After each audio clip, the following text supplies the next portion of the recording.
Bonjour à toutes et à tous, bienvenue sur J-Finance UMOA Markets, votre rendez-vous quotidien pour prendre le pouls de l'actualité économique.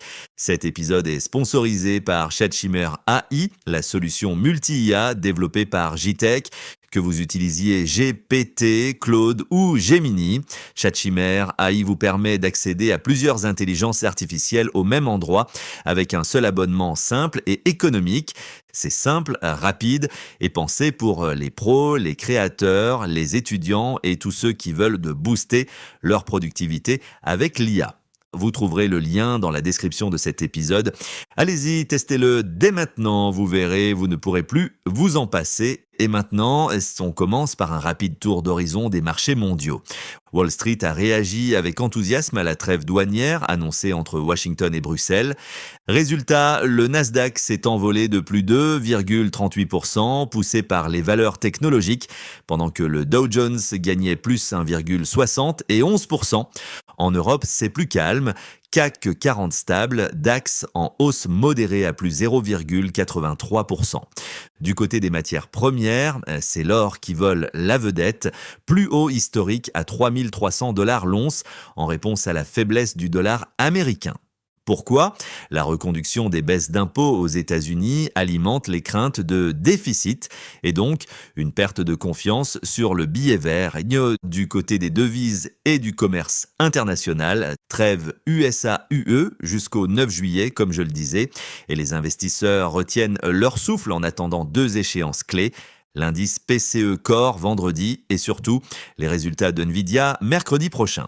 Sur le front géopolitique, Donald Trump monte d'un cran face à la Russie, évoquant des droits de douane jusqu'à 500% sur les importateurs d'énergie russe.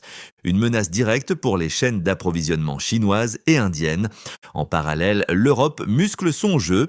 L'Allemagne autorise désormais la livraison de missiles Taurus à Kiev. Et pourtant, le Brent reste stable autour de 64 $. Les craintes sur la demande mondiale effaçant toute prime de risque géopolitique. On passe maintenant à notre focus stratégique, l'Afrique de l'Ouest où les choses bougent vite et bien.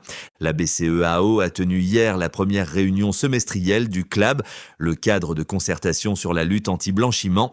Cette session, présidée par Rogatien Poda, a permis de valider le programme d'activité 2025 à 2026. L'objectif, renforcer les dispositifs contre le blanchiment, le financement du terrorisme et la prolifération d'armes. Mais aussi intégrer davantage la finance inclusive dans l'approche réglementaire. Dans la même veine, la BCEAO a officialisé l'agrément de 11 nouveaux établissements de paiement à la date du 27 mai. Ces fintechs sont désormais pleinement reconnus dans un cadre sécurisé et encadré.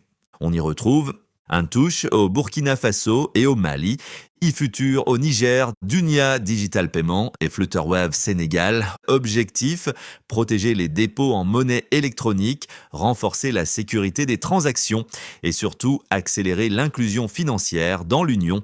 Sur le marché régional de la dette, la semaine écoulée a été exceptionnelle.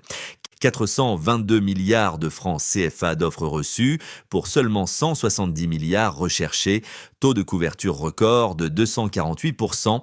Les États ont levé 183 milliards de francs CFA, dont Côte d'Ivoire, 77 milliards, Burkina Faso, 43,7 milliards, Bénin, 30 milliards, Togo, 22 milliards, Guinée-Bissau, 10 milliards. Un marché dynamique avec un appétit toujours aussi fort des investisseurs.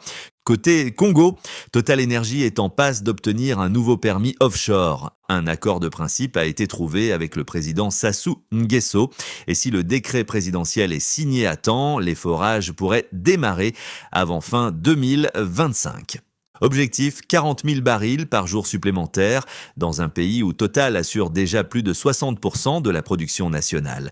Impossible de ne pas en parler. Phil Tisac, acteur ivoirien des emballages industriels, a multiplié par 6 son résultat net en 2024.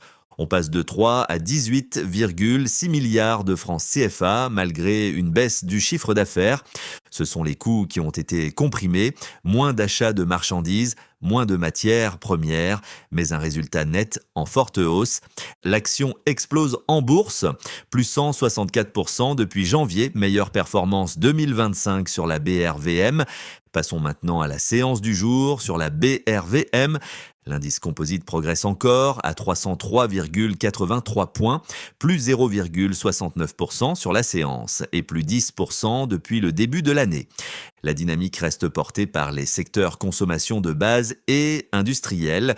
Côté indice, BRVM 30, plus 0,60 et 1% solide. BRVM Prestige, moins 0,88%, affecté par les baisses de Sicable et CFAO Motor. Grosse performance pour la consommation de base, plus 3,85%, portée par Filtisac Citab et SAPH. Derrière, les industriels progressent de 2,6%, seul secteur en baisse depuis janvier. Les télécoms, plombés par Orange CI. Côté hausse, Filtisac CI s'envole de plus 7,47%, suivi de Uniwax CI à plus 7,37% et Solibra CI qui gagne plus 7,30%. À l'inverse, dans les replis du jour, Sicable CI décroche de moins 7,50%, Sicor CI recule de moins 4,35% et Cetao CI cède moins 3,70%.